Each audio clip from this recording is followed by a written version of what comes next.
On this episode of Row TV, we're going to be discussing the issue of dating violence in reference to our peers at UMaine and the college population in general. Our goal is to determine a general consensus on the student body's knowledge about dating violence, what it looks like, and how prevalent it is in our population, and to educate on these ideas. Go, go, go, go ahead. Go, go, go, go, go, go ahead. Oh, you fancy, huh? Oh, you fancy, huh? Oh, you fancy, huh? Oh, you fancy, huh? So, in a relationship, do you consider she's in class, to so be she's smoking abusive? hookah. It depends on when you're doing this is a very personal question. Have you ever slapped a dude during slapped sex? a chick plenty of times. It's probably dude. the most ridiculous thing right ever on when the you're not ass. expecting. That's how you do it. Alright, then what do you consider to be abusive in a relationship? When you're grabbing a chick and yelling at her and slapping her, dude, like that's just terrible. Smoke it, bro. Like, that just makes me feel so sad, like when you see that happening. Alright, so physical why and can't you get emotional along? abuse? Yes. Yeah, definitely. The emotional abuse is worse. And it also depends on the situation, too. I mean, obviously violence isn't okay in any situation, but sometimes there's situations that when you're in the situation you feel like it might merit violence. But Okay, on a more serious note, do you think that dating violence is more prevalent in high school or college? I really don't know. I don't see a Post-college lot of, relationships. yeah, I feel like post. Relationships among people who didn't go to college. Though in high school, the thing is in high school though, like both parties might be a little more immature, so they might be willing to stay with a person who's abusive longer. It's very true. I accept that. That's a big problem. That's like, very the true. girl won't leave because she's not comfortable enough in her own. I can actually agree. What did you say about Yeah, women? so this is going reverse now. I think I accept it. Women are more abusive in college than men? Pender, more fuck with the abusive call. You in want like some? college than they were in high school. Do you know what I mean? Like they What do start you to mean gain like a abusive in, like, How what so? way? How like, so? like Like, I mentally couldn't- or physically. I guess mentally they try and fuck with your head. I think in high school they fuck with your head more though. It's hard to tell because I feel like High school girls maybe are sluts. high school like dating violence is like prevalent, like it's there, but you don't know it's there because it's like among like in your house. But like here, I knew this girl like in my dorm last year. I knew she was getting beat. Like I straight up knew because like her boyfriend would like scream at her and then she would cry and then there'd be silence and I'm pretty sure he was beating her. Did you do anything about it? No, of course not. Why not? Because they loved each other. You gotta like. Because they what? They loved each other. They loved each other. She told me that she loved him. Made it okay? Well, I'm not. It's not my situation. Like, I can't get involved.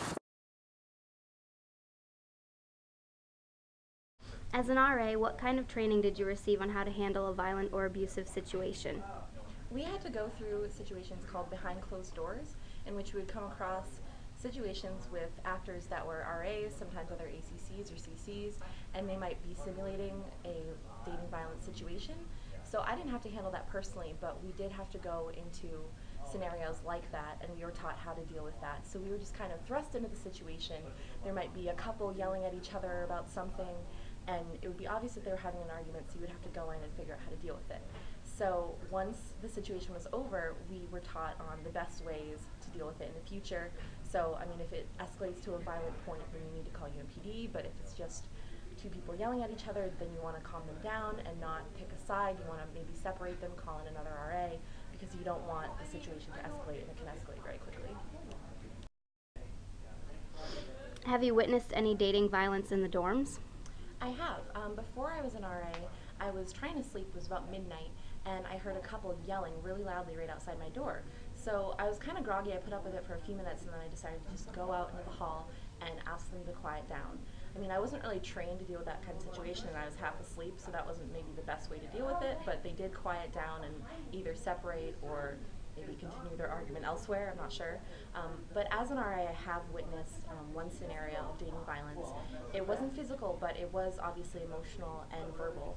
So what I did was I made sure that that was broken up. I asked them if they wanted to talk about it. They were both very upset, so I think they just needed to cool off, and they did quiet down and cool off, and I did see them go their separate ways. So I have dealt with that, but not extensively.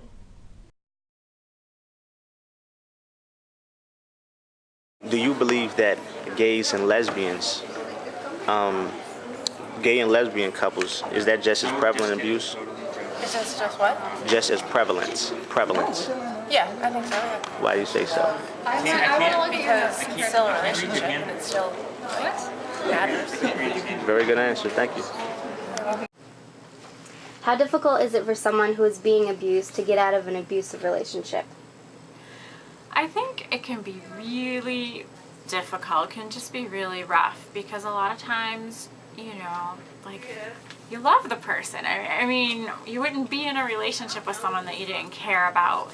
And if you're concerned for your safety, if you're concerned about what that person might do if you try to leave them, then sometimes people feel stuck. Like, I don't know what else to do, so I'm just gonna stay here for right now because at least I can handle it, you know, for right now. Or I'm afraid, like, let's say I have a partner who's threatening to hurt me more if I leave, or a partner who is threatening to hurt themselves if I leave. You know, I don't want that to happen. So sometimes, like, yeah, people just feel really stuck until they're able to figure out, you know, well, how can I leave and how can I leave a relationship in the safest way possible.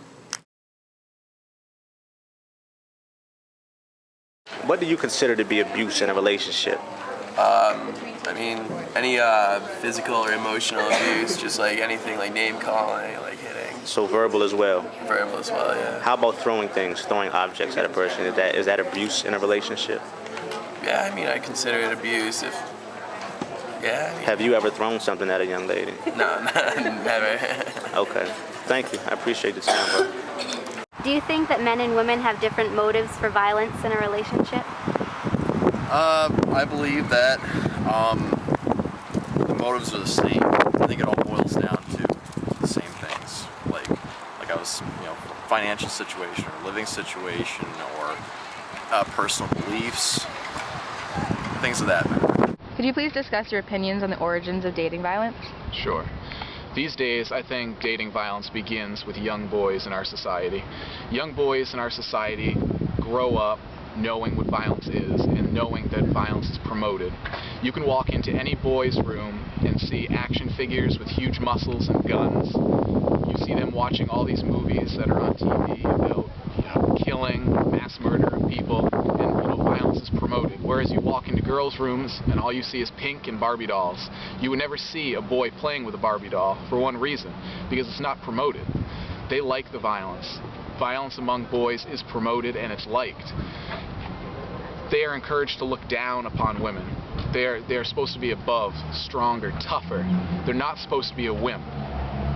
So from boyhood, they excel into high school, where their coaches basically teach them in football and ice hockey to be violent. To, you know, don't look down, don't look back. You know, go all out. Be as tough as you can. Kill the opponent. So from high school, where, you know, boys are involved in relationships, it's where it, you know, is passed through. So dating violence begins, where they're, you know, taught from everyone, their coaches, their peers, the ones they look up to. You know, violence is promoted. So dating violence begins with boys all the way up through adulthood. What do you consider to be dating violence? I would consider anything from being too controlling to pushing and hitting. How about throwing objects? If I throw an object at you, is that... Yeah, I think so, because it could harm you. It can hurt you? Yeah. So basically anything that can hurt you, Yeah. or hurt your significant other, is what you would call violence. Yeah. Who do you think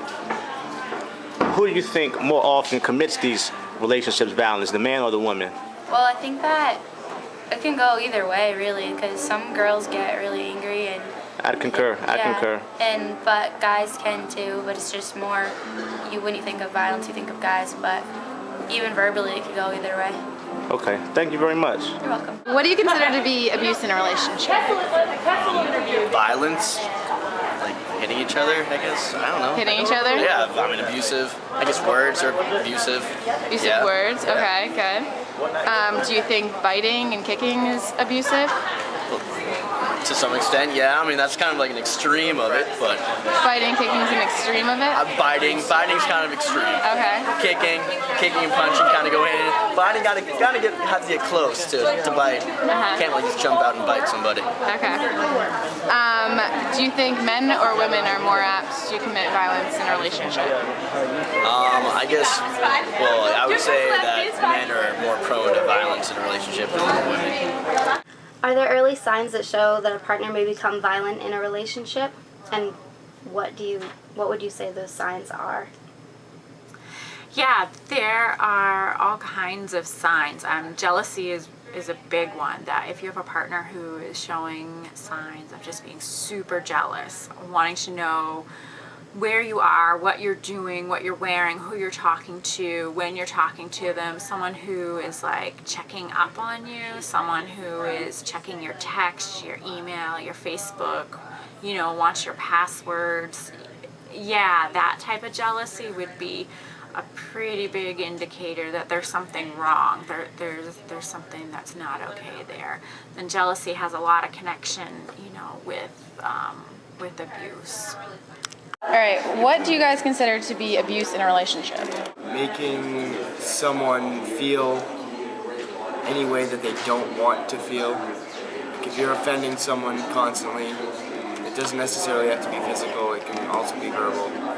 I think verbal is way more common than any physical out there. How prevalent do you think that dating abuse is on the University of Maine campus? I'm sure it's probably the same as everywhere else. I mean, it's probably a lot.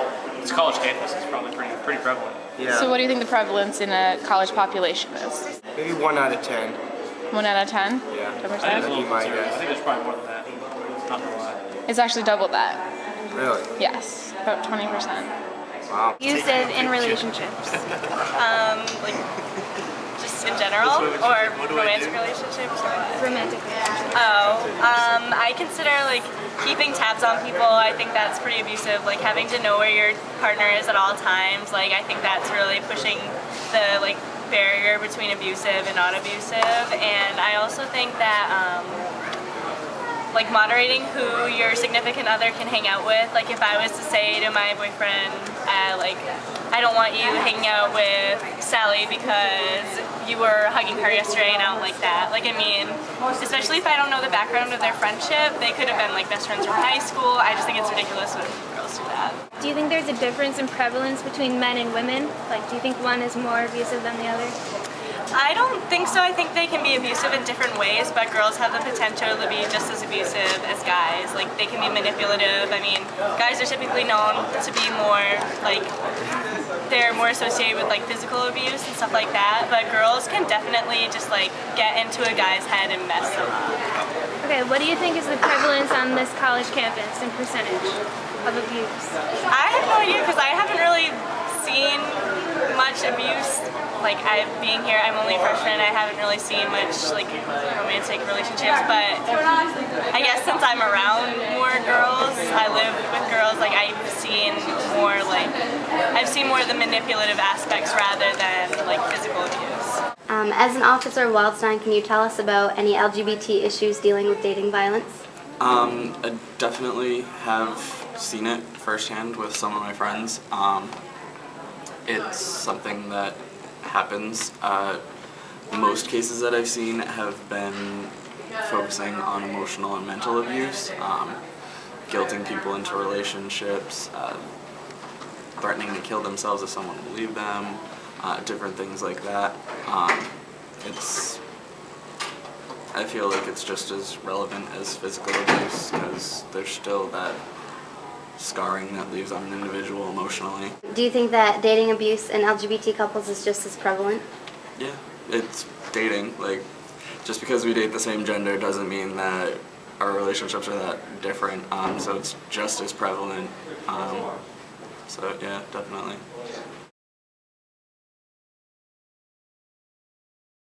Hit bongs, not women. Or men.